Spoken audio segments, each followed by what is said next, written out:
Right. AP cabinet సమావేశం ముగిసింది. Cabinet నిర్ణయాలను మంత్రి చెల్లుబోయిన వేణుగోపాల్ వివరిస్తున్నారు. లైవ్ లో చూద్దాం.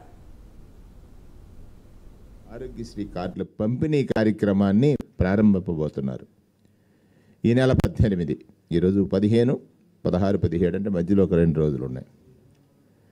19వ తారీఖు నుంచి క్షేత్రస్థాయిలో అన్ని నియోజకవర్గాల్లో 5 గ్రామాల్లో జరిగేటువంటి కార్యక్రమాల్లో అక్కడ ఉన్నటువంటి శాసనసభ్యులు పాల్గొంటారు. ఇప్పటికే ఆరోగ్యశ్రీలో అంటే 5 లక్షల అనేటువంటి కాకుండా ఆరోగ్యశ్రీ పరిమితి 25 లక్షలకు పెంచారు. ఆరోగ్యశ్రీ పరిమితి 25 లక్షలు. అంటే పౌరులందరూ గమనించాలి. అంటే 25 లక్షలకు సంబంధించినటువంటి ఆరోగ్యశ్రీ కార్డుల్ని ప్రతి కుటుంబానికి పంచేటువంటి ఒక నిర్ణయం. ఇది దేశంలోనే చారిత్రకమైనటువంటిది.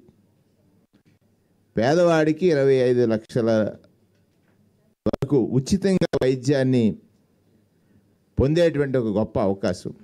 ప్రధానంగా క్యాన్సర్ వంటి ప్రొసీజర్స్ ఇప్పటికే లిమిట్ లేకుండా క్యాన్సర్ వంటి ప్రొసీజర్స్ వచ్చినప్పుడు ఇప్పటికే లిమిట్ లేకుండా ముఖ్యమంత్రి గారు చెప్పారు. 27 లక్షల వరకు కూడా ఇచ్చినటువంటి సందర్భాలు ఉన్నాయి. కానీ ఇవాళ దానిలో అందరికీ కూడా 25 లక్షల విలువైనటువంటి ఆరోగ్యశ్రీ కార్డుల్ని పంపిణీ చేసేటువంటిది ఆంధ్రప్రదేశ్ రాష్ట్రానికి ఇదొక గర్వకారణం. పేదవాడు పేదరికానికి భయపడకుండా బతికేటువంటి రోజు. అంటే కులం మతం లేదు, పేదరికానికి ప్రామాణికం పేదరికమే కనుక ఆ పేదవాడు భయం లేకుండా బ్రతకొచ్చు. ఆరోగ్యం గురించి భయం లేకుండా బ్రతికేటువంటి గొప్ప అవకాశం. క్యాన్సర్ వంటి హై వాల్యూ ప్రొసీజర్స్కి గత 4 సంవత్సరాల్లో 1897 కోట్ల రూపాయలుగా పైన ఖర్చు చేశారు. 1897 కోట్ల రూపాయలు ప్రభుత్వం ఖర్చు చేసింది. ఈ ఏడాది ఆరోగ్యశ్రీ కోసం 4,400 కోట్లు వ్యయం చేస్తుంది ప్రభుత్వం. ఈ విషయాన్ని కూడా మంత్రిమండలి ఆమోదం తెలియజేసింది. ఆనాడు చంద్రబాబు నాయుడు గారి ప్రభుత్వంలో ఆరోగ్యశ్రీ అంటే బకాయిలతో ఉండేది. 668 కోట్ల రూపాయలు బకాయిలు పెట్టిపోయారు ఆయన.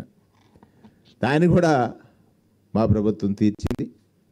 అంటే పేదల ఆరోగ్యం పట్ల జగన్మోహన్ రెడ్డి గారి ప్రభుత్వానికి ఉన్నటువంటి చిత్తశుద్ధి లేకపోతే బాధ్యత, భరోసా ఆయన తీసుకున్నటువంటి నిర్ణయాల ద్వారా తెలిసిందనేటువంటి విషయాన్ని సందర్భంగా మనం చేస్తూ ఉన్నాం.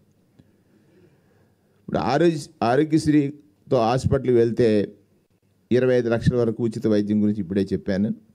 ఇది ఒక పెద్ద మైలురాయి మా ప్రభుత్వానికి. ఆరోగ్యశ్రీలోనే ఇది ఒక పెద్ద మైలురాయి కాబోతుంది. ఆరోగ్యశ్రీ జగనన్న ఆరోగ్య సురక్ష కార్యక్రమాలపై క్యాబినెట్లో విస్తృత స్థాయి చర్చ జరిగింది. ఈ కార్యక్రమాలని సమర్థవంతంగా ముందుకు తీసుకువెళ్ళడానికి మంత్రులకు కూడా దిశానిర్దేశం చేశారు ముఖ్యమంత్రి గారు.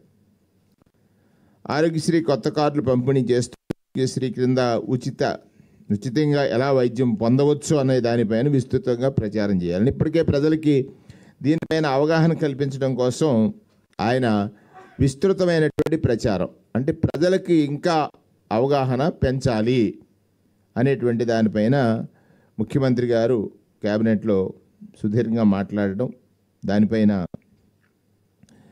సమగ్రంగా దీనిపై అందరికీ కూడా తెలియజేస్తూ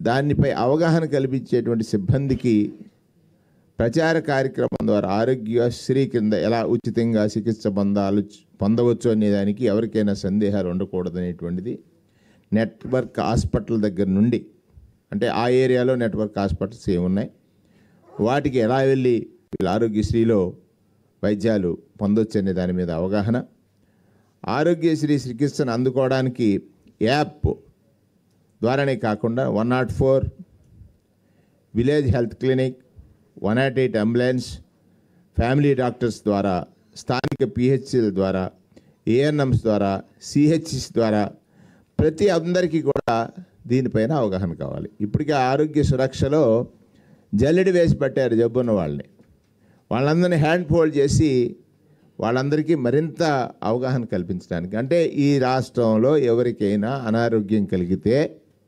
ఆరోగ్యశ్రీ ద్వారా వైద్యం పొందటం ఎలా అనేటువంటిది అతి సామాన్యుడికి కూడా అర్థమయ్యే రీతిలో అవగాహన కల్పించడం, అతి సామాన్యుడికి కూడా అర్థమైన రీతిలో అవగాహన కల్పించడం అనేటువంటిది ఈ కార్యక్రమం యొక్క ప్రధాన ఉద్దేశంగా ముఖ్యమంత్రి గారు తెలియజేసిన దానికి మంత్రిమండలందరూ కూడా హర్షాతిరేకాలతో ఆమోదం తెలియజేశారు. అలాగే ప్రజాప్రతినిధులు ఉంటారు, ఆశా వర్కర్లు ఉంటారు, సిహెచ్ఓలు ఉంటారు, ఏఎన్ఎంలు ఉంటారు. ఆ భావస్వారూప్యత ఉన్న వారందరూ కూడా ఈ కార్యక్రమంలో పాల్గొవచ్చు. తర్వాత ప్రతి మండలంలో వారానికి 4 గ్రామాలు చెప్పిన ఎమ్మెల్యేలు కూడా ఈ కార్యక్రమంలో పాల్పంచుకుంటారు. దాదాపు జనవరి నెలాఖరికి లేదా ఫిబ్రవరి మొదటి వారానికి ఈ కార్యక్రమం ముగుస్తుంది.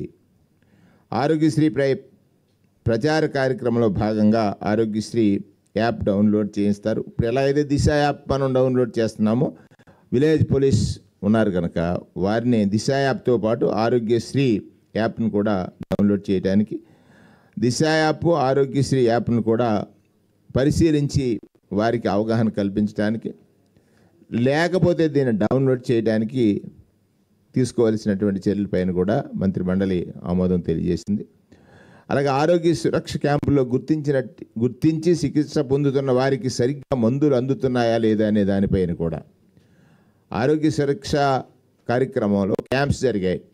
అప్పుడు చికిత్స పొందిన వారికి మందులు అందుతున్నాయా లేదన్న దానిపైన కూడా పరిశీలన చేసి వారికి చేయూతను అందించేటువంటి కార్యక్రమం కూడా చేపట్టాలని, ఆరోగ్యశ్రీ కింద చికిత్స తీసుకుని తిరిగి డాక్టర్ చెకప్ కోసం వెళ్ళాలి అనిపిస్తే ఆరోగ్యశ్రీ కింద చికిత్స తీసుకున్న తర్వాత డాక్టర్ దగ్గరికి వెళ్ళాలంటే వారి రవాణా ఖర్చులకి 300 రూపాయలు చెల్లించేటువంటి విషయాన్ని కూడా మంత్రిమండలి ఆమోదం తెలియజేసింది.